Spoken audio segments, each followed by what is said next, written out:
ایک سیابی آئے،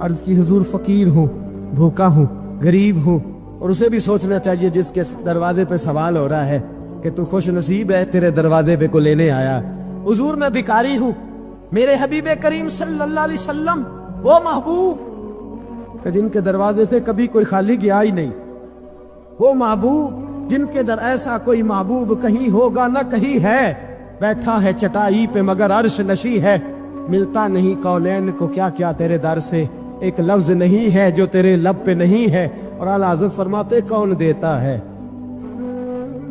دینے کو منہ چاہیے، دینے والا ہے سچا، دینے والا ہے سچا، یا خدا سے مانگا کرو یا محمد مصطفیٰ سے مانگا کرو۔ آئے میرے حبیب کے پاس سے آبی، حضور بھکاری ہوں، حضور کچھ لینے آیا ہوں، در رسول کا بھکاری ہوں۔ فرمایا یہ تو تیری بات بڑی خوب ہے، لیکن میں چاہتا ہوں تو یہاں سے مانگے، اس کے بعد کہیں اور سے نہ مانگے۔ حضور کیا حکم ہے؟ فرمایا کچھ بھی نہیں تیرے پاس، کچھ نہیں؟ عرض کی حضور ایک پیالہ ہے، ایک کمبل ہے، آدھا اوڑھ لیتا ہوں آدھا بچھا لیتا ہوں، پیالے سے پانی پی لیتا ہوں۔ فرمایا لے آ، راس دیکھنا، راس انویسٹمنٹ دیکھنا کاروبار کی کتنی ہے۔ لائے، حضور نے صحابہ کے سامنے کھڑا کر کے فرمایا کون خریدے گا بھائی؟ اللہ کرے آج ساری توجہ آپ کی میری بات پہ ہو، کیونکہ لفظ میرے ہیں، بات تو میں رسول اللہ کی بیان کر رہا ہوں۔ کیا انداز اختیار فرمایا کون خریدے گا؟ ایک صحابی کہنے لگے حضور 1 دینار میں خریدتا ہوں۔ فرمایا نہیں، بولی بڑھاؤ۔ صحابی کہنے لگے حضور 2 دینار دیتا ہوں۔ میرے حبیب نے کیا فرمایا؟ میرے حبیب نے فرمایا لو میں تمہیں دیتا ہوں۔ 2 دینار کی چیزیں بیچی، حضور نے فرمایا ادھر آ، 2 دینار پکڑ، جا کلاڑا لے کے آ، جا رسی لے کے آ۔ وہ لائے، اس میں پھل، کلاڑے میں پھل، نصیب دیکھو صحابی کے، دستہ اور پھل نبی پاک نے اپنے ہاتھوں سے لگایا۔ فرمایا چل پکڑ، جا جنگل میں جا کے لکڑیاں کاٹ، اپنے کندھے پر لکڑیاں رکھ اور جا بیچ۔ ایک پیشہ برا ہے دنیا میں، وہ مانگنا ہے، گردن کو جھکا دیتا ہے خیرات کا پتھر، جہاں میں مانگنے والوں کے سر کبھی اونچے نہیں ہوتے۔ اور یہ التجائے کرم اور میں آپ سے کروں، یہ بھیک اس کو دیجئے جس کا خدا نہ ہو۔ اقبال کہتے ہیں غیرت ہے بڑی چیز جہاں نے تگ و دو میں، پہناتی ہے یہ فقر کو تاج سردارا، جو قومیں مانگ کے کھاتی ہیں وہ سر جھکا کے جیتی ہے، اور جو دونوں ہاتھوں سے کما کے کھاتی ہے وہ سر اٹھا کے جیتی ہے۔ میرے رسول پاک صلی اللہ علیہ وسلم نے فرمایا جا لکڑیاں کاٹ اور بیچ۔ صحابی کہتے ہیں 1 مہینے کے بعد وہ آیا، مہینے کے بعد حضور نے فرمایا تیرا حال کیا ہے؟ عرض کی حضور سارے گھر والوں کے بستر بن گئے، حضور سب کے کپڑے آ گئے، یا رسول اللہ سارا کچھ ہو گیا ہے۔ اور وہ اس کے نصیبے جیب میں ہاتھ ڈال کے کہنے لگا حضور یہ 10 نذرانہ، یہ 10 دینار میں نذرانہ دینے کے لیے لایا ہوں، میں صفا کے طالب علموں کے لیے لایا ہوں، میں دین کے مجاہدوں کے لیے لایا ہوں۔ اور باندھ کمر کیوں ڈرتا ہے؟ پھر دیکھ خدا کیا کرتا ہے، باہر جاؤں گا تو کچھ کروں گا، اپنی مٹی پہ چلنے کا سلیقہ سیکھو، کسی کے سنگ مرمر پہ چلو گے تو پھسل جاؤ گے، دیس اپنے دی اللہ نہ لو، او پایا تم بے لالا کھائیے، امی غیر ملک دے باغا اندر میوے کھان نہ جائیے، آ اس مٹی کو سونا بنا، آ جا، چھوڑ دنیا داروں کے پیچھے بھاگنا، چھوڑ فراڈ کے پیچھے بھاگنا، چھوڑ دھوکے کے پیچھے بھاگنا، آ جا وَيَرْزُقْهُ مِنْ حَيْثُ لَا يَحْتَسِبُ۔ اللہ فرماتا ہے دنیا دار تجھے سوچ سمجھ کے دیں گے، میرے محبوب کے در کا گدا بن کے آ، میں تجھے بغیر حساب کتاب ہی عطا فرما دوں گا، میں تجھے بغیر حساب کتاب عطا فرماؤں گا۔ سب سے پہلا پیغام جوان یاد رکھے، حج کے بعد اصلاح معاشرہ کانفرنس سے اٹھنا تو سوچنا میں دھوکے والی روزی نہیں کھاؤں گا، میں جھوٹ والی روزی نہیں کھاؤں گا۔ میں اپنے دوستوں سے کہتا ہوں سچ بولا کرو، ارے میں نے تو سنا ہے دکان پہ مال اچھا ہو، بولنے والا سچا ہو تو لوگ کہتے ہیں 10 روپے زیادہ دینا بھی ہمارے لیے بہتر ہے، وہاں جا کے سودا لینا ہے۔ تو سچائی کی بولی بول، تو سچی بات کر۔ پوری دنیا کا کافر کہتا ہے مسلمان جھوٹ بولتا ہے، دھوکہ دیتا ہے، چھوڑ، آ جا، سچ بولنا شروع کر دے، در رسول پہ جھکنا شروع کر دے، اللہ تجھے بے حساب ہی عطا فرما دے گا۔ ایک تو سب سے پہلی بات، امیر لوگ غریبوں کی تحقیق کرنا چھوڑ دیں، اور دوسرا غریب میرے دوست، یہ حدیث میں درجنوں بار سناتا ہوں، پھر سن لو اور باندھ لو۔ ایک ہے اللہ والوں سے بات کرنا، وہ اور ہے، ایک ہے دنیا داروں سے بات کرنا، وہ اور ہے۔ سن میرے حبیب نے کیا فرمایا. فرمایا دنیا داروں سے اپنے دکھ نہ شیئر کرنا, امیروں کے سامنے دکھ نہ کھولنا. میرے حبیب نے فرمایا تو دنیا داروں کے سامنے مانگے گا تو اللہ تجھے کبھی غنی نہیں کرے گا. فرمایا رات کی تنہائی میں 2 نفل پڑھ کے رو کے اپنے رب رسول کو دکھڑے سنانا, فرمایا اللہ تجھے بڑی جلدی ہر چیز عطا فرما دے گا. آ جا اب اللہ رسول سے بات کریں گے, اب اللہ والوں سے بات کریں گے. چھوڑ دے دنیا داروں کے پیچھے بھاگنا. یہ نہیں تیرے مسئلے حل کریں گے. تیرے مسئلے جب بھی حل ہوں گے گنبد خضرا والے نبی کی برکت سے حل ہوں گے. مرنے کی طرف دیکھ اور نہ جینے کی طرف دیکھ. جب بھی چوٹ لگے دل پر تو مدینے کی طرف دیکھ. آ جا اب حضور والا ہو جا, اب محبوب والا ہو جا. اب حضور نبی رحمت صلی اللہ تعالی علیہ وسلم کی طرف توجہ کر. باتیں مختصر کر کے عرض کرتا ہوں, آگے بڑھتا ہوں. رزق کبھی بھی حرام نہیں کھانا.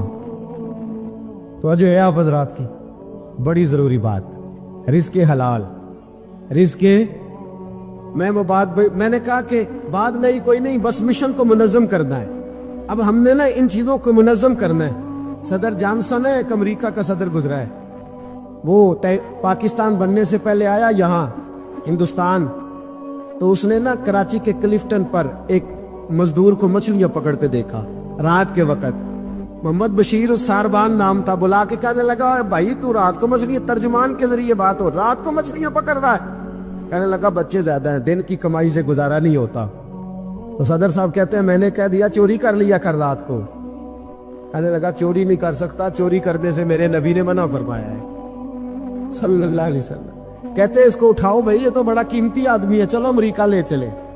صدر کہتا ہے امریکہ لے گیا, مہینہ میں نے رکھا, بڑی خدمت کی. وہ مطالبہ کوئی نہیں کرتا, سادہ آدمی. میں کہتا سو پہ بیٹھ جا تو جوتوں سمیت ہی چڑھ جاتا, روٹی دیتا تو کپڑے سارے بھر لیتا. مہینے کے بعد میں نے پوچھا, میں نے کہا یار بشیر کوئی بات کر, کوئی بات تو کر میرے ساتھ, کچھ کہہ تو صحیح. کہنے لگا کچھ بھی نہیں جناب. میں نے کہا کہنے لگے تو جتنے پیسے کہتے ہیں بینک میں ٹرانسفر کر, نوکری تو کہتا ہے میں انڈیا گورنمنٹ سے کہہ کے اعلیٰ دلا دیتا ہوں, کچھ کہہ تو صحیح. کہتے تامت سمیٹ کے بیٹھ گیا, آنکھوں میں آنسو آ گئے. کہنے لگے سارا کچھ کر سکتے ہو؟ میں نے کہا ہاں. کہنے لگا مدینے کا پھیرا لگ سکتا ہے؟ اور میرا کوئی مدینے کا پھیرا لگ سکتا ہے؟ مرنے کی طرف دیکھ اور نہ جینے کی طرف دیکھ. جب چوٹ لگے دل پر تو مدینے کی طرف دیکھ. صدر جانسن کہنے لگا سعودی گورنمنٹ سے مجھے دکھاؤ تو صحیح مصطفیٰ کے مدینے میں ہے کیا, جنہوں ویک کے ڈردیاں آنکھیاں نے, جنہوں ویک کے تھردا سینہ ہے, اور ابا تیری ساری خدائی چیک کی تے شہر مدینہ ہے کیا؟ سعودی گورنمنٹ کہنے لگی غیر مسلم نہیں آ سکتا. ساری زندگی اس نے تصویریں مدینے کی لگائے رکھی. وقار سے جینا سیکھ, وقار سے جینا سیکھ, چھوڑ جاروں کی طرف دیکھنا میرے دوست. اور تو رزق حرام کی طرف کبھی توجہ نہ کر. میرے نبی پاک نے فرمایا ہے, حضور فرماتے ہیں ایک آدمی دعا مانگتا ہے رو رو کے پر اللہ قبول نہیں کرتا. حضور کیوں؟ فرمایا حرام پیتا ہے, حرام کھاتا ہے, حرام کے کپڑے پہنتا ہے, اتنا مرضی روئے اللہ قبول نہیں کرے گا. سود چاٹ گیا ہے, ملت کو چاٹ گیا. چھوڑ. میرے حبیب پاک صلی اللہ علیہ وسلم نے فرمایا 30 بار ماں سے زنا کرنے سے زیادہ برا ہے سود کا 1 پیسہ لینا دینا. اتنا بڑا جرم. اور قرآن کہتا ہے اگر سود نہیں چھوڑنا تو فَأْذَنُوا بِحَرْبٍ مِّنَ اللَّهِ وَرَسُولِهِ, کہ رب رسول سے جنگ کرنے کو تیار ہو جاؤ. ہے طاقت اللہ رسول سے لڑنے کی؟ ہے قوت اللہ رسول سے لڑنے کی؟ جب کروڑوں روپے ہمارے پاس ہے تو کیوں ہم ٹینک کی طرف توجہ کرتے؟ کیوں نہیں ڈرتے رب کریم سے؟ اتنی ملنے کہاں لے کر کے جائے جنہ لی تو پاپ کمائے کتنے نہیں ہو تیرے کر دے. رزق حرام کیوں مسلمان کے منہ کو لگ گیا ہے؟ بینکوں میں تماشا بن گیا ہے, ہر طرف حرام کا بول بالا ہے. ایک جگہ مجھے جانا تھا تو فیکٹری کے مالک صاحب مجھے کہنے لگے مولانا میں نے سنا ہے آپ ہر بات ہی کہہ دیتے ہیں, یہاں سود کے بارے میں بات نہ کرنا, ہمارے سب لوگوں کا کام چلتا ہے, مجبوریاں ہیں. میں نے کہا اگر سود لینا تیری مجبوری ہے تو سود کے خلاف بات کرنا میری مجبوری ہے. سود کے خلاف نے بھی خفا مجھ سے ہیں, بیگانے بھی نہ خوش. میں زہر حلال کو کبھی کہہ نہ سکا کند, کہتا ہوں وہی بات سمجھتا ہوں جسے حق. میں نے کہا کیسے چھوڑ دوں؟ میرے رسول پاک صلی اللہ علیہ وسلم تو کہے میری جنگ ہے اس سے جو سود لیتا دیتا ہے. قرآن کہے اللہ رسول کی جنگ ہے, اور ہم دھندا کرتے پھرے. کیوں بدویم با مسلمانم بلرزم. تو بتا پھر تو کس کا کلمہ پڑھتا ہے؟ بتا پھر کس رب کے سامنے جھکتا ہے؟ ڈھونگ ہے یہ نماز ہے؟ یہ کیا ہم نے بنا رکھا ہے؟ اج بھی کیتی جاندے ہو، لال لہو بھی پیتی جاندے ہو، کھو کے مال یتیماں دا تے بھیج مسیتی جاندے ہو، پھٹ دلاں دے سیندے نہیں ایویں ٹوپیاں سیتی جاندے ہو، نفس تے چھری پھیر دے نہیں دمبے کیتی جاندے ہو، تسی فرض پلائی بیٹھے ہو، نفلاں نیتی جاندے ہو، دسو تے سی بلے نوے کی کچھ کیتی جاندے ہو، ایک طرفہ آدھا تیتر اور آدھا بٹیر نہ بن۔ اعلیٰ حضرت فرماتے انہیں جانا تو پھر ہی نہیں مانا، نہ رکھا غیر سے کام، للہ الحمد میں دنیا سے مسلمان گیا، للہ الحمد میں دنیا سے یہ جنگ ہے اصلاح معاشرہ میں۔ یہ ہمارا تیسرا نقطہ یہ ہے کہ ہم اس سودی معاشرے کے خلاف، اب تو صدر صاحب بھی کہتے ہیں مولوی گنجائش نکالے، او خدا کے بندے ہو سکتا ہے میری طرح کا کوئی مولوی پیسے لے کے فتویٰ دے ہی دے، لیکن میرے کہنے سے، میرے غلط بات کرنے سے وہ بات جائز تھوڑی ہو جائے گی۔ مرنا ہے، قبر میں جانا ہے، بڑی جلدی وقت آنے والا ہے، بچو اس چیز سے جس سے اللہ رسول نے منع فرمایا ہے۔ پھر میں بڑی درد کے ساتھ چوتھی بات چھیڑنے جا رہا ہوں، بڑے درد کے ساتھ۔ خوبصورت جوان، پڑھا لکھا جوان، 4 بچوں کا باپ، 3 بیٹیوں کا باپ، ماں کی آرزوؤں کا مسکن، باپ کی آنکھوں کا تارا، تھوڑے سے پیسوں کے لیے کسی نے نشے پہ لگا دیا، چاٹ گیا میری ملت کو نشہ، چاٹ گیا۔ میں آ رہا تھا ایک دفعہ لاہور سے گجرا والا، تو میرے ساتھ بچہ محبت کے ساتھ ایک نشئی کے سامنے اس نے زور سے بریک لگائی، ہارن دیا، مجھے کہنے لگا حضرت جی دیکھنا یہ گر جائے گا۔ میں نے کہا نہ یار، تو کبھی اس باپ سے جا کے پوچھ جس کا بیٹا نشہ کرتا ہے، اور کبھی اس ماں سے جا کے پوچھ، اس ماں سے کبھی پوچھ جس کا بیٹا نشئی ہے، اور کبھی کھڑا کر کے پوچھنا اس بیٹے سے جس کا باپ نشہ کرتا ہے۔ وہ بچے اور وہ بچیاں جن کے باپ نشے میں لگ گئے اور یتیموں جیسی زندگی گزارتے، وہ دوسروں کے اترے ہوئے کپڑے پہنتے۔ وہ بیٹی، اس کی کیا غلطی تھی؟ ظالموں نے، نشہ بیچنے والوں نے چند پیسوں کے لیے باپ نشئی کر دیا، کہتے اس بچی کا رشتہ نہیں لیں گے، اس کا باپ نشہ کرتا ہے۔ مجھے بتائے ملت کا سربراہ، اور مجھے بتائے یہ معاشرہ کہ وہ جو نشے پہ لگا ہوا باپ ہے، جس کی بیوی خامند کے ہوتے ہوئے بھی بیوہ کی زندگی گزار رہی ہے، وہ پوچھے، بتایا جائے ہمیں کہ یہ نشہ کدھر سے آیا، ان نوجوانوں کے گلے تک یہ نشہ کس نے پہنچایا؟ میرے عزیزوں، کیا میں عرض کروں، اتنے خوبصورت جوان، کتنے گھر اجڑے، کتنی مائیں روز روتی ہیں، کوئی پیر صاحب کو ایسا تعویذ ملے میرا بیٹا نشہ چھوڑ جائے، وہ بی بی وہ بیچاری مانگ کے کھاتی ہے، اس کا خامن نشہ کرتا ہے۔ نشے کے خلاف جہاد کی ضرورت ہے، ہمیں اٹھنا ہے، ہمیں میدان میں نکلنا ہے۔ یہ دیکھو، میں ہاتھ باندھ کے بزرگوں سے کہتا ہوں، خدا را سگریٹ بھی چھوڑ دو یار، سگریٹ بھی چھوڑ دو، اگرچہ اس کا حرام کا حکم نہیں پر اسے بھی چھوڑ دو۔ اب ہم نے اپنے بچوں کو اس ظلم سے باہر نکالنا ہے۔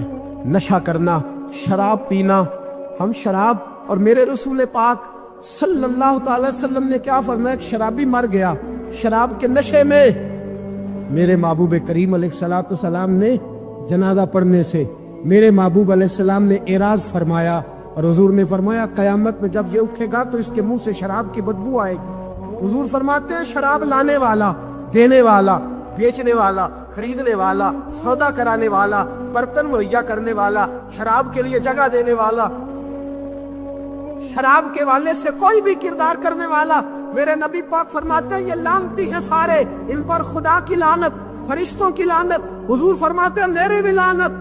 کتنا نشہ! اور حاجی صاحب یاد رکھ، اگر مہندی کی فنکشن پر تیری مجلس، تیری حویلی کے اندر نشہ چلتا ہے، شراب کی بوتلیں کھٹکتی ہیں، تو جتنے مجرم پینے والے ہیں اتنا ہی جگہ دینے والا ہے، جتنے ظالم یہ دھندا کرنے والے ہیں اتنا ہی پتہ ہونے کے باوجود نہ روکنے والا۔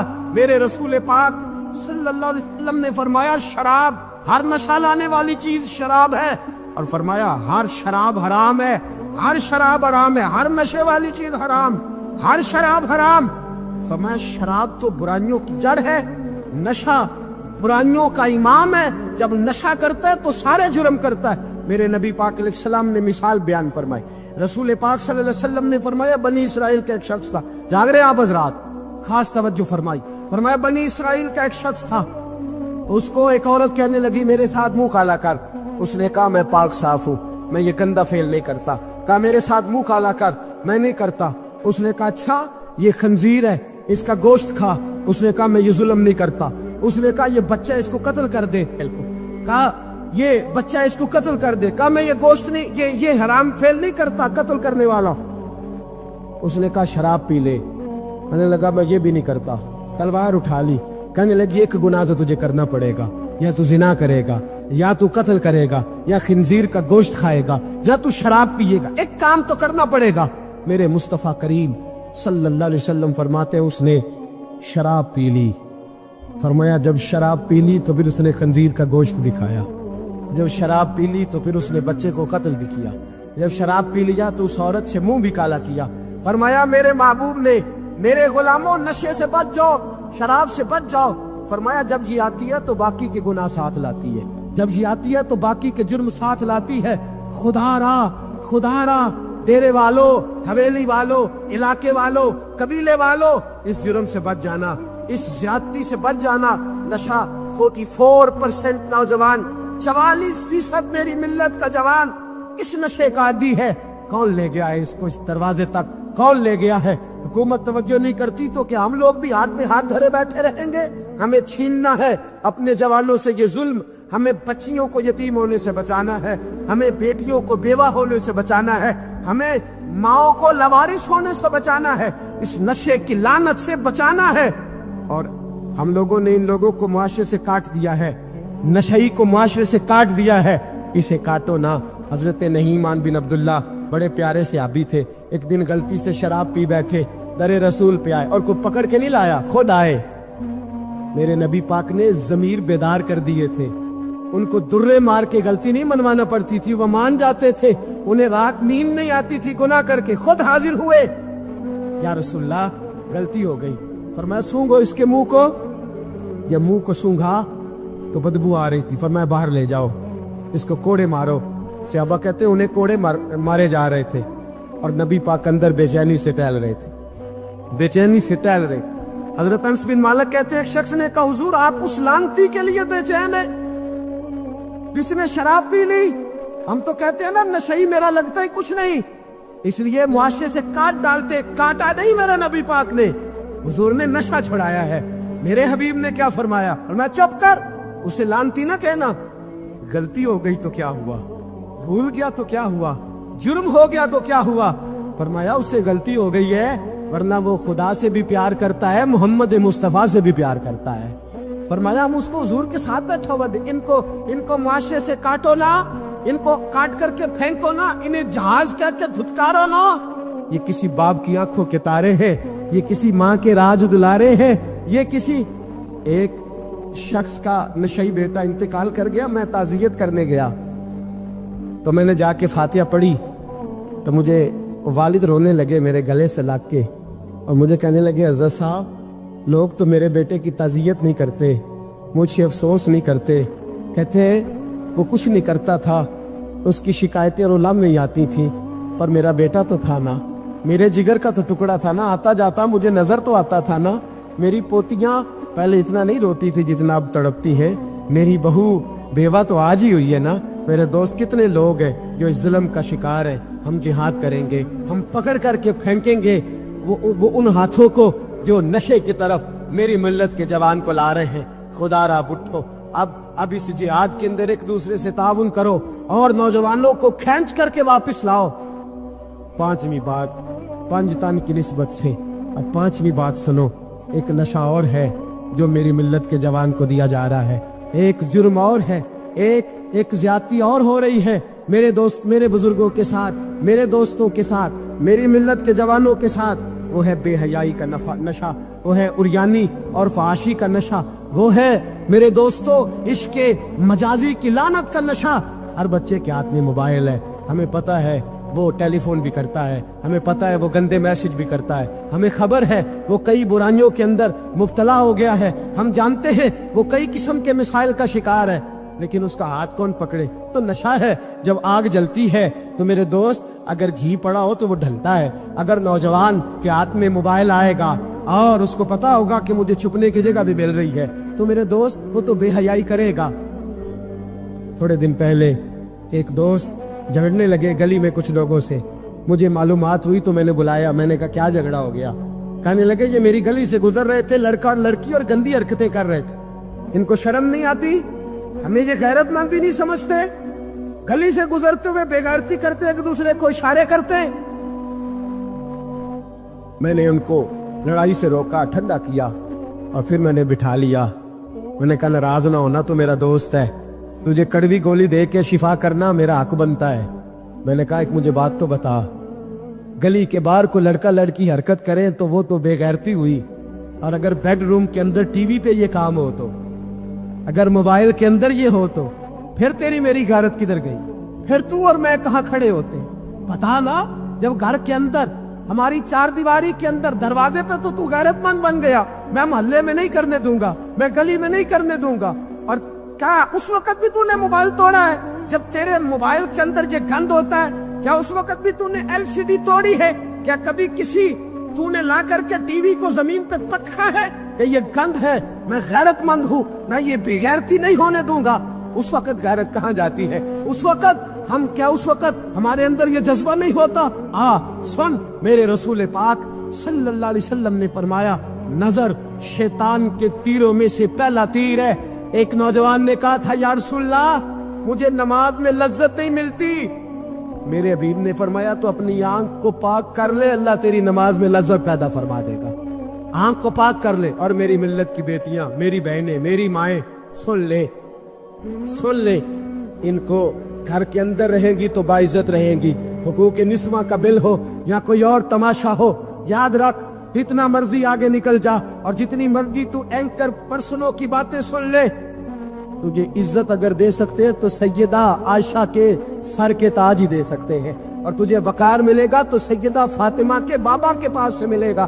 میرے رسول پاک صلی اللہ علیہ وسلم نے کہا تھا بیٹیوں گھر میں ٹھہری رہنا، بیٹیوں گھر کے اندر رہنا۔ فرمایا جب تم گھر سے نکلو گی اور تمہیں کوئی دیکھے نہ دیکھے شیطان ضرور دیکھے گا، اور تمہیں کوئی تاڑے نہ تاڑے شیطان ضرور تاڑے گا۔ بن سور کے اندر رہو۔ یاد رکھے اسلام صرف گناہ سے منع نہیں کرتا، اسباب گناہ سے بھی منع کرتا ہے۔ میرے رسول پاک صلی اللہ علیہ وسلم نے اس مرض کا علاج یہ فرمایا تیری نظر بھی نہیں بہکنی چاہیے، اور جتنا پردہ مرد کرے گا اتنا عورت بھی کرے گی۔ میری بات آپ حضرات کی سمجھ میں آ رہی ہے؟ حضرت ام سلمہ رضی اللہ تعالیٰ عنہ کہتی ہیں عبداللہ ابن مکتوم نابینا سے ابھی آئے تھے میرے رسول پاک صلی اللہ تعالیٰ علیہ وسلم نے، آتے انہیں دیکھا تو فرمایا ام سلمہ پردہ کرو۔ عرض کی حضور وہ تو نابینا ہے۔ فرمایا تمہیں تو نظر آ رہا ہے نا، تم تو بینا ہو نا، آنکھ نیچی کرو، جھکا لو شرم سے۔ اگر مصطفیٰ کی ازواج پر پردہ ضروری ہے تو میری تیری بیوی پر پردہ ضروری کیوں نہیں؟ اگر رسول اللہ کی بیٹی پر پردہ ضروری ہے تو میری تیری بیٹی پر پردہ کیوں ضروری نہیں؟ آج کو ایجوکیشن کے نام پر، عورت کو خود مختار بنانے کے نام پر، عورت یاد رکھے باہر جا کے پیسہ کما کے لانے میں اس کی عزت نہیں، بختیار کاکی کی ماں بننے میں اس کی عزت ہے، فرید الدین کو دودھ پلانے میں اس کی عزت ہے، احمد رضا بریلوی تعمیر کرنے میں اس کی عزت ہے، غوث اعظم جیلانی جیسا شہزادہ بنانے میں اس کی عزت ہے۔ یہاں تیرا وقار ہے اور یہی چراغ جلے گا تو روشنی ہوگی۔ ملت کے جوان یاد رکھ، اگر تجھے 15 لڑکیوں کے فون آتے ہیں تو کوئی بہت بڑا بہادر نہیں بلکہ تیری غیرت کا جنازہ نکل گیا ہے، اور اگر تو ڈٹ کر کے کئی لڑکیوں سے بات کرتا ہے تو پھر تو گر گیا ہے، پھر تو گند میں مبتلا ہو گیا ہے، پھر تو نے غلاظت کے ساتھ اپنی آنکھ اور اپنی زبان کو بھر لیا ہے۔ شرم والا وہ ہوتا ہے جس کا حسن بھی صاف ہوتا ہے، جس کا قد بھی بڑا ہوتا ہے، جس کی جوانی بھی اعلیٰ ہوتی ہے، پر اس کا ذہن صاف ستھرا ہوتا ہے۔ وہ ملت کی ہر بیٹی کو بیٹی سمجھتا ہے، ہر بہن کو بہن سمجھتا ہے، ہر پاک دامن عورت کے ساتھ جب وہ دیکھتا ہے تو اسے ماں کی نظر سے دیکھتا ہے۔ زمانے سے اس غلاظت کو دور نکالنا ہوگا۔ ہمیں اپنے بچوں کو ان پر کڑی نگرانی کرنی ہوگی، ان کے ہاتھوں سے یہ زہر ہمیں چھیننا ہوگا۔ میرے رسول کریم صلی اللہ تعالی علیہ وسلم نے نظر کی صفائی پر سب سے پہلے توجہ دی ہے۔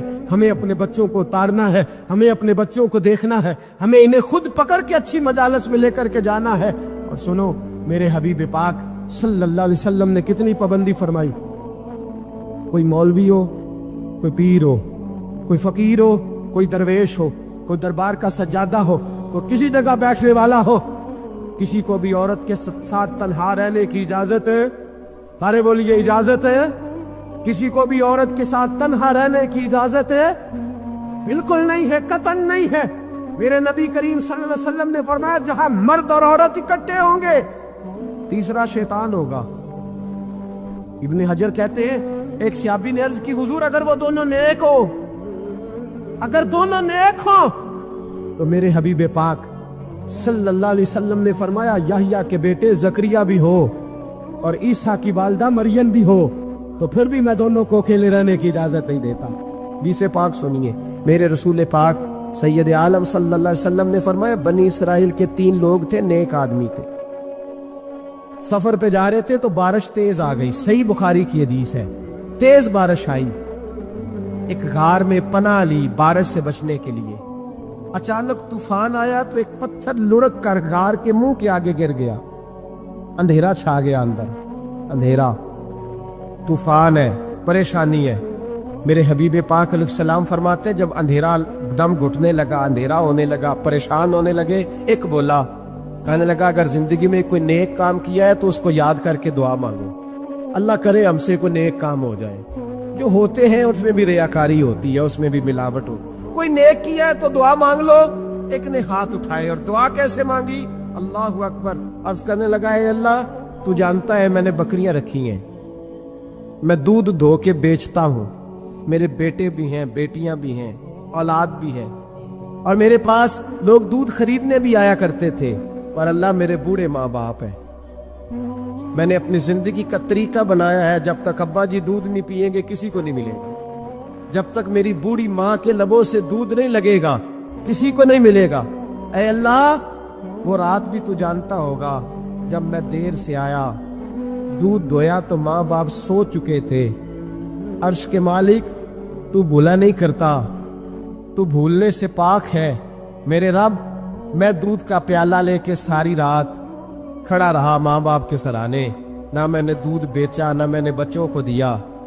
آدھی رات کے بعد ان کی آنکھ کھلی، انہوں نے دودھ پیا۔ اے اللہ میری اماں بھی مجھ سے بڑی راضی ہوئی، میرا باپ بھی بڑا راضی ہوا۔ مالک اگر وہ عمل واقعی تجھے قبول ہے تو اس مصیبت سے نجات دے دے۔ میرے نبی پاک علیہ السلام فرماتے اس نے یہ وسیلہ دے کے دعا مانگی تو اللہ نے پتھر سرکا دیا۔ پہلے روشنی نہیں آ رہی تھی، اب روشنی آنی شروع ہو گئی۔ پتہ چلا جو زندگی میں روشنی چاہتا ہے وہ ماں باپ کی نوکری کرے، جو زندگی میں روشنی چاہتا ہے وہ ماں باپ کی بلے شاہ تو آسمانی اڈدیاں پھڑنا ہے، اور جڑا گھر بیٹھا انہوں پھڑیا ہی نہیں۔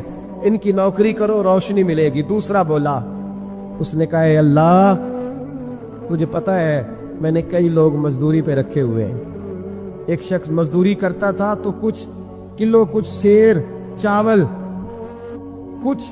اس کی مزدوری بنے۔ مثال دے کے سمجھاتا ہوں، 10,000 کے چاول اس کی مزدوری بن گئے۔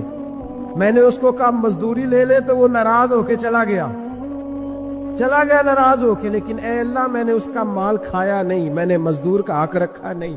اے اللہ میں نے 10,000 علیحدہ کر دیا، وہ چاولوں کی قیمت میں نے علیحدہ کر دی۔ جب میں کاروبار کرتا تو میں نے اس کا پیسہ انویسٹ کر لیا، پھر اس پیسے سے میں کماتا رہا۔ ایک وقت آیا کہ زمانے بیت گئے، وہ 10,000 10 لاکھ یا یوں سمجھ لے 10 کروڑ ہو گیا، کئی گائیں، کئی اونٹ، کئی پلاٹ آ گئے۔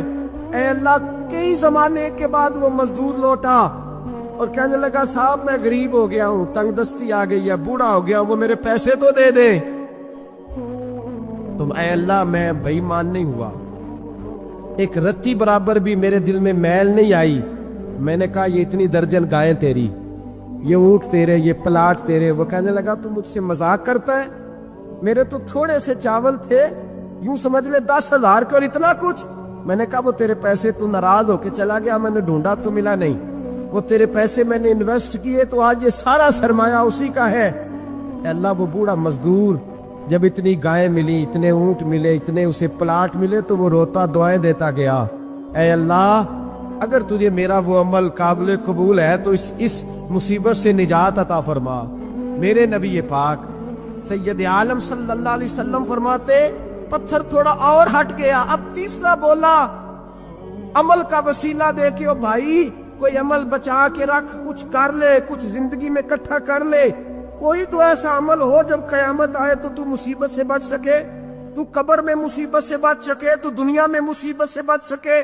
میرے رسول پاک سید عالم صلی اللہ علیہ وسلم فرماتے تیسرا بولا، کہنے لگا اے اللہ تو جانتا ہے میں جوان، میں رانا، میں حسین، مجھے عورتیں دعوت دیتی تھی، اپنی طرف مائل کرتی تھیں، لیکن میں کسی پر نہ دیکھتا، بس ایک چچا کی بیٹی پہ میں عاشق ہو گیا، اس کے میں قریب جانے لگا، بلانے لگا، 100 دینار بھی اکٹھے کیے اس کو دینے کے لیے۔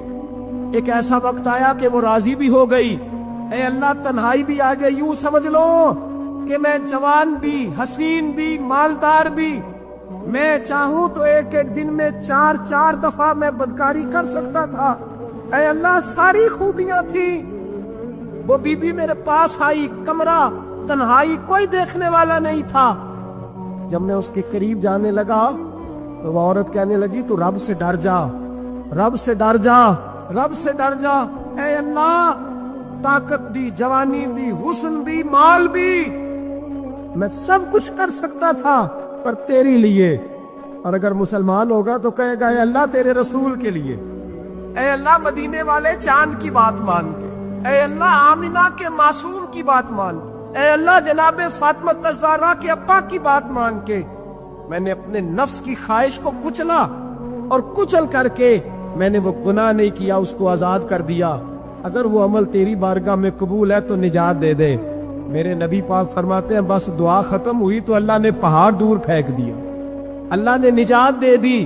اللہ کرے میری ملت کے جوان کو بھی یہ نیکی نصیب ہو جائے، اللہ کرے ماں باپ کی خدمت کرنے والے بن جائیں، اللہ کرے ہم مزدوروں کا حق دینے والے بن جائیں، اللہ کرے ہم بے ایمانی دھوکے بازی کو چھوڑ دیں۔ اگر کوئی ایسا عمل ہوگا تو اللہ دنیا میں بھی نجات دے گا مشکلوں سے، قبر میں بھی اللہ نجات عطا فرمائے گا، قیامت میں بھی اللہ عمل کا وسیلہ دینا رب کی بارگاہ میں جائز ہے۔ بولیے اللہ کے ناموں کا وسیلہ دینا جائز ہے۔ کوئی بھی عبادت اگر خلوص کے ساتھ کی جائے، میرے نبی پاک نے فرمایا فرض نماز پڑھ کے تو جو دعا بھی مانگے گا رب تیری قبول فرما لے گا، فرض نماز پڑھ کے جو دو دعا بھی مانگے گا اللہ تیری، اس کا مطلب ہے اعمال کی برکت سے اللہ دعائیں قبول کرتا ہے، اللہ دعائیں قبول، بس پھر وہی دعا کرتا ہوں اللہ ہمیں خلوص والے عمل کی توفیق عطا فرما۔ اچھا اگر یہ والا وسیلہ جائز ہے تو بتائیے نبی پاک کا وسیلہ جائز نہیں؟ عمل میں تو کوئی کوتاہی ہو سکتی ہے لیکن حضور کی وجاہت میں کوئی کوتاہی ہو سکتی، نبی پاک کی رحمت میں کوئی کمی ہو سکتی۔ ادھر سنو ایک پہلو ذرا گہرائی سے، ایک بات عقیدے کی اس کو یاد رکھنا، اللہ کو کوئی بندہ نا مجبور نہیں کر سکتا کہ ہم نے نبی پاک کو لا کے کھڑا کر دیا ہے تو اللہ مجبور نہیں ہو گیا، یہ سمجھ لے اللہ مجبور ہے۔ ایک مجبور ہوتا ہے، ایک پیار ہوتا ہے، ان دونوں چیزوں میں اللہ کو اپنے رسول سے پیار ہے۔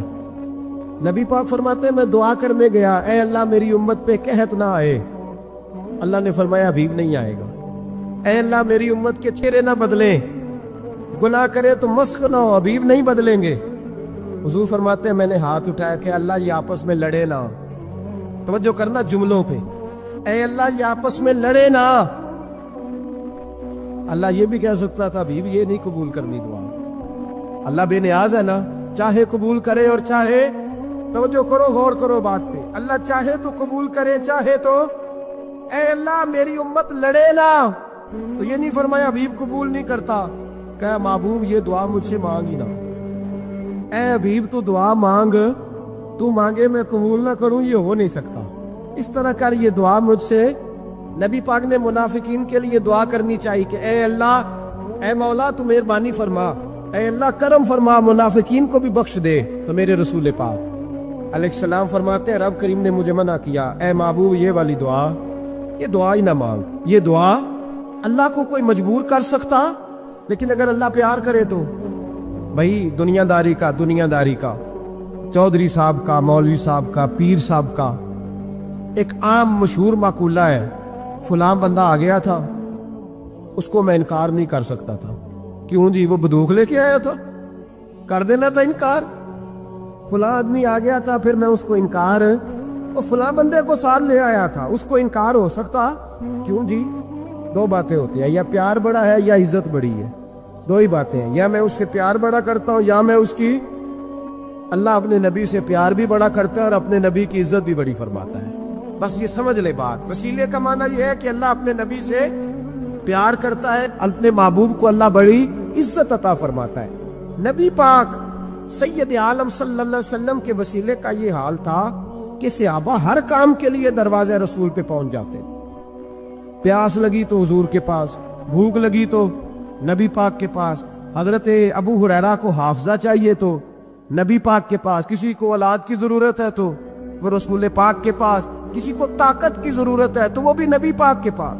ہر آدمی جاتا تھا، انہیں پتا تھا دیتا خدا ہی ہے، پر وسیلہ مصطفیٰ دیتا ہے صلی اللہ علیہ۔ اور حضور نے فرمایا انما انا قاسم، بخاری مسلم ہے، فرمایا میں تو بانٹنے والا ہوں، میں قاسم ہوں، واللہ یؤتی، ہاں عطا کرنے والا اللہ ہے، میں قاسم ہوں اور دینے والا اللہ ہے۔ صحابہ ہمیشہ نبی پاک کے واسطے سے دعا مانگتے، انہیں پتا تھا اگر تیرے واسطے سے مانگوں تو کوئی دعا بے اثر نہ ٹھہرے۔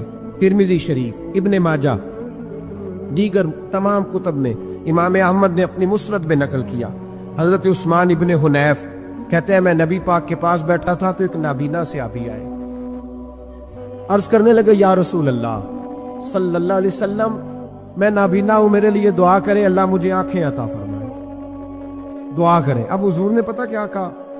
نبی پاک نے فرمایا دو باتیں ہیں، یا تو صبر کر لے یا میں دعا کر دیتا ہوں۔ صبر کرے گا تو اللہ جنت دے گا، یا تو صبر کر لے یا میں۔ صحابی بڑے پیارے تھے، کہنے لگے یا رسول اللہ جنت تو اللہ اپنے فضل سے دے گا ہی، میں نے نہیں صبر کرنا، مجھے آنکھیں چاہیے، اور پھر یہاں آ کے صبر کروں، عین خزانے کے پاس جا کے صبر کروں؟ حضور میں نہیں صبر کرتا، آپ دعا کریں۔ نبی پاک نے دعا سکھائی، فرمایا 2 نفل پڑھ جا کے اور 2 نفل پڑھ کے میرے وسیلے سے دعا کر۔ کیا کر؟ اللہ سے کہے کہ اللہ میں تیرے پاس تیرے رسول کا وسیلہ لے کے آیا ہوں، اور پھر کہنا یا محمد انی توجہت علیک، کہنا ہے محمد صلی اللہ علیہ وسلم میں آپ کے وسیلے سے اللہ کی بارگاہ میں حاضر ہوں، اور پھر اللہ سے کہنا کہ اے اللہ تو اپنے نبی کی سفارش میرے حق میں قبول فرما۔ کون سکھا رہا ہے؟ بولیے کس کو؟ بولیے۔ کہا جا میرے وسیلے سے جا کے دعا کر۔ حضرت عثمان کہتے ہیں وہ چلے گئے، 2 نفل پڑھے، حضور کے وسیلے سے دعا مانگی۔ فرماتے ہیں وہ چلے گئے پر ہم کوئی نہیں گئے۔ آپ کیوں نہیں گئے؟ تو صحابہ کا نظریہ بتاتا ہے کہ وہ گئے اس لیے نہیں کہ ہم حضور کا معجزہ دیکھ کے جائیں گے، کہتے ہم گئے نہیں۔ تھوڑی دیر گزری تو وہ صحابی جو اندھے گئے تھے جب واپس آئے تو اللہ نے انہیں آنکھیں عطا فرما دی۔ گئے تھے تو نابینا تھے، آئے تو بینا ہے۔ میرے نبی پاک صلی اللہ علیہ وسلم کا توسل، حضور کا وسیلہ خود حضور نے سکھایا ہے، خود نبی پاک نے، اور صحابہ کرام علی رضوان اس مزاج پر پورے عامل تھے۔ حضرت عمر فاروق صحابہ میں ایک دانشور شخصیت کا نام ہے، علم کے لحاظ سے، عمل کے لحاظ سے، بصیرت کے لحاظ سے، تقوی کے لحاظ سے ایک بڑی انفرادی اور منفرد شخصیت ہے۔ حضرت عمر کے زمانے میں قحط پڑ گیا، بارش نہیں ہوتی، حالات بڑے دگرگو ہیں، پریشانی ہے۔ لوگ سیدنا فاروق اعظم سے پوچھتے ہیں حضور اب کیا بنے گا؟ جو میں نے پہلے حدیث آپ کی خدمت میں عرض کی وہ ترمذی اور ابن ماجہ سے، اب جو حضرت عمر کی روایت عرض کر رہا ہوں یہ صحیح بخاری میں موجود ہے۔ حضرت عمر فاروق رضی اللہ تعالیٰ عنہ کا زمانہ مبارکہ، قلت آ گئی، قحط آ گیا، بارش شدید ہے، صحابہ پریشان ہے۔ جناب عمر فاروق رضی اللہ تعالیٰ عنہ سے کہتے ہیں حضور کرنا کیا ہے؟ حضرت عمر پہلے تو خاموش رہے، پھر حضور کے چچا جناب عباس کو بلایا، کوئی بات نہیں کی، جناب عباس کا بازو پکڑا اور کھلے میدان میں لے گئے۔ حضرت عمر دعا کرتے اور پوری امت کو دعا کا طریقہ بتلاتے۔ حضرت عمر کہتے اگر قبول کرانی ہے تو یہ طریقہ اختیار کرو، اگر اللہ کی بارگاہ میں دعاؤں کو مستجاب کرانا ہے تو یہ رنگ ہے جو امت مسلمہ کو میں سکھا رہا ہوں۔ حضرت عمر نے جناب سیدنا عباس رضی اللہ تعالیٰ عنہ کو کھڑا کیا سامنے اور دعا فرمائی، اللہم انا نتوسل الیک بنبیک، اے اللہ ہم تیری بارگاہ میں تیرے نبی کے وسیلے سے دعا کرتے ہیں، فتسقینا، ہمیں بارش عطا فرما۔ ہمیں کس کے وسیلے سے؟ وضو پھر کہا اللہم انا نتوسلک بام نبیک، اے اللہ ہم نے اپنے نبی کے چچا کے وسیلے سے بارش عطا فرما، اے اللہ ہمیں اپنے رسول کے چچا کے وسیلے سے، حضرت عباس کے وسیلے سے بارش دے۔ صحابہ کہتے ہیں جب ہم گئے تھے دعا مانگنے تو خشک سالی تھی، اور جب گھروں کو آ رہے تھے تو ہمارے کپڑے بارش سے بھیگ چکے تھے۔ اللہ نے بارش عطا کس کے وسیلے سے؟ حضرت عباس۔ اچھا یہ بات یہاں قابل غور ہے، حضرت عمر کے وسیلے سے بھی دعا ہو سکتی ہے، دعا سیدنا عمر فاروق کے وسیلے سے بھی، لیکن حضرت عمر رضی اللہ تعالیٰ عنہ نے نبی پاک کے چچا، چونکہ حضرت عباس جب آیا کرتے تھے تو حضور کھڑے ہو کے استقبال فرماتے تھے آپ کو دیکھتا ہوں تو مجھے اپنے والد کی یاد آتی۔ حضرت سیدنا عمر نے بتلایا کہ میں اس کو لے کے جا رہا ہوں جو نبی پاک کے زیادہ قریب ہے، جو حضور کے زیادہ قریب ہے، ان کے وسیلے سے دعا فرمائی۔ امت کو کیا درس دیا؟ فرمایا جو بھی حضور کے قریب ہو اس کے وسیلے سے دعا کرو، اللہ تمہیں آسانیاں نصیب فرمائے گا۔ اب ہمارا حال یہ ہے، انتشار ہی انتشار ہے، اختلاف ہی اختلاف، شک کی شک ہے، پریشانی پریشان، واضح حدیثیں موجود ہیں۔ میں آج ایک صاحب کو پڑھ رہا تھا، پتہ نہیں لوگ کیوں پریشانی کا شکار ہیں، کیوں لوگ اس آزمائش کا شکار ہیں، کہتے ہیں جی وسیلہ نہیں دینا چاہیے، سیدھا سیدھا نیک عمل کرو۔ او میرے بھائی، میں نے کہا کہ اللہ کسی وسیلے کا محتاج، اللہ محتاج نہیں، لیکن اس کی عادت ہے وہ وسیلے کو پسند فرماتا ہے۔ باریک بات مشکل ہوتی ہے لیکن موٹی بات تو سمجھ میں آنی چاہیے نا۔ کوئی شخص ایسا ہے جسے اللہ نے بغیر ماں باپ کے وسیلے کے پیدا کر دیا ہو، حالانکہ اللہ پیدا کرنے پہ قادر، حضرت آدم کو کیا ہے نا، حضرت حوا کو، جناب عیسیٰ علیہ السلام کو بغیر باپ کے پیدا، لیکن یہ اس کی عادت، وہ جب پیدا کرتا ہے تو ماں باپ کے وسیلے سے پیدا کرتا ہے، پھر جب روزی دیتا ہے تو پھر بھی کسی نہ کسی، کیا اس نے حکم دے دیا؟ روزی کون دیتا ہے؟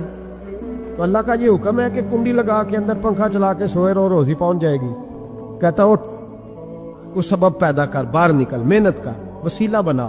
جو آدمی کہتا ہے جی میں کپڑے سی بھی خود لیتا ہوں، استری بھی کر لیتا ہوں، دھو بھی لیتا ہوں، اس سے سوال یہ ہے کہ بنا بھی لیتے ہو؟ اس کا مطلب ہے اللہ نے بندوں کو بندوں کا محتاج، بندوں کے لیے بندوں کا وسیلہ اللہ نے رکھا ہے۔ ہماری یہ موٹی سی بات بھی عقل میں نہیں آتی، موٹی سی بات بھی کہتا جی نہیں ڈائریکٹ، او خدا کے بندے تھوڑا غور کر، دیتا اللہ ہی ہے اور دے گا بھی اللہ ہی، لیکن جو ذرائع، جو وسیلے، جو سبب اللہ نے ہمارے لیے مقرر کیے ہیں، ہم اس سبب کا انکار کر سکتے ہیں؟ شفا کون دیتا ہے؟ دوائی لینے کس کے پاس جاتے ہو؟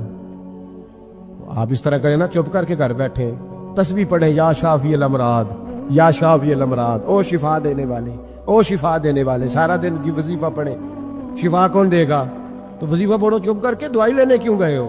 لیکن اللہ کے حبیب کا ہی فرمان ہے کہ بیمار ہو جاؤ تو دوائی بھی کھاؤ، پرہیز بھی کرو۔ یہ سارے فرمان ہمیں بتاتے ہیں کہ وسیلہ لینا، وسیلہ دینا، یہ تو اللہ تبارک و تعالیٰ کا طریقہ مبارکہ ہے۔ لوگ اتنی سی بات کو نہیں سمجھتے، اور قرآن نے واضح طور پہ کہہ دیا وَابْتَغُوا إِلَيْهِ الْوَسِيلَةَ، اور سورہ بقرہ گھر جا کے کھولنا، آیت نمبر 99، 80 اور 99 آیت پڑھنا۔ کفار نے، یہودیوں نے نبی پاک کی علامتیں پڑھ لی تھی تورات، زبور اور انجیل میں۔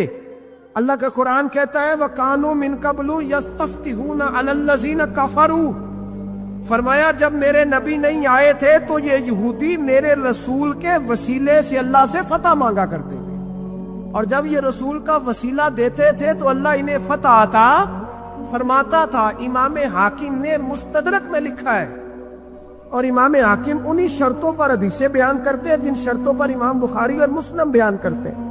امام حاکم کہتے ہیں کہ نبی پاک صلی اللہ تعالی علیہ وآلہ وسلم کے وسیلے سے ہر چیز اللہ عطا کرتا ہے. جناب آدم علیہ السلام زمین پہ تشریف لائے تو 300 سال نگاہ اٹھا کے آسمان کی طرف نہیں دیکھا. شرم آتی ہے مجھ سے غلطی ہو گئی. اور پھر روتے رہے 300 سال. پھر اللہ فرماتے فَتَلَقَّى آدَمُ مِن رَبِّهِ کلمات. پھر اللہ نے جناب آدم کو کچھ کلمے سکھائے جس کی برکت سے توبہ قبول کی. وہ کلمے کیا تھے؟ امام حاکم فرماتے ہیں وہ کلمے یہ تھے کہ جناب آدم کے دل میں اللہ نے ایک دن بات ڈالی، خود بات ڈالی اللہ نے دل میں. حضرت آدم کہنے لگے اے اللہ، جب میں نے آنکھ کھول لی تھی تو جنت کے دروازے پہ میں نے لکھا ہوا دیکھا تھا لا الہ الا اللہ محمد رسول اللہ صلی اللہ علیہ. جنت کے ہر پتے پر، درخت پر میں نے لکھا دیکھا تھا لا الہ الا اللہ محمد رسول اللہ. تو جناب آدم کہنے لگے اے اللہ، وہ جو رسول جن کا نام تو نے جگہ جگہ لکھا ہے ان کے وسیلے سے ہی میری توبہ قبول فرما. تو رب کریم نے فرمایا اچھا حبیب کی بات کرتے ہو، چلو آدم فتاب علیہ انہ هو التواب الرحیم. جا میں نے تیری توبہ قبول کی، میں ہوں ہی بڑا مہربان، میں ہوں ہی بڑی توبہ قبول کرنے والا. شیخ سعدی فرمایا کرتے تھے اگر تیرے باپ کی توبہ، جناب آدم کی توبہ مصطفیٰ کے وسیلے سے قبول ہوتی ہے، تو کیوں انکاری ہو گیا ہے؟ تو کیوں انکاری ہو گیا؟ کیوں نہیں حضور کا وسیلہ مانگتا؟ میرے نبی پاک سید عالم صلی اللہ تعالی علیہ. لوگ بڑی ڈھٹائی سے انکار کرتے ہیں، بڑی دلیری سے انکار کرتے ہیں. اور خدا کے بندو، یہ وسیلہ تو بڑا ضروری ہے، یہ وسیلہ تو بڑا قیمتی ہے. میرے نبی پاک صلی اللہ تعالی علیہ وآلہ وسلم نے خود یہ وسیلہ سکھایا. صحابہ اس کے قائل تھے. حضرت عائشہ صدیقہ کے پاس لوگ آئے، آ کے عرض کیا اے اماں جی بارش نہیں ہوتی، قحط پڑ گیا. اس بات کو نا ذرا دل کی گہرائیوں سے سننا. مسجد نبوی ہے، مسجد نبوی کے ساتھ ادھر دیکھیے گا ذرا، یہ مسجد ہے، مسجد کے ساتھ حضور کی قبر ہے، ساتھ حضرت عائشہ کا حجرہ ہے. پہلے حضرت عائشہ، پھر حضور کا روزہ، پھر آگے بولتے جائیے آگے کیا ہے. چاہیے تھا نا سیدھے مسجد جاتے. حضرت عائشہ کے پاس آئے، توجہ کرنا میری بات. کہ اماں جی بارش نہیں ہوتی، کیا کریں؟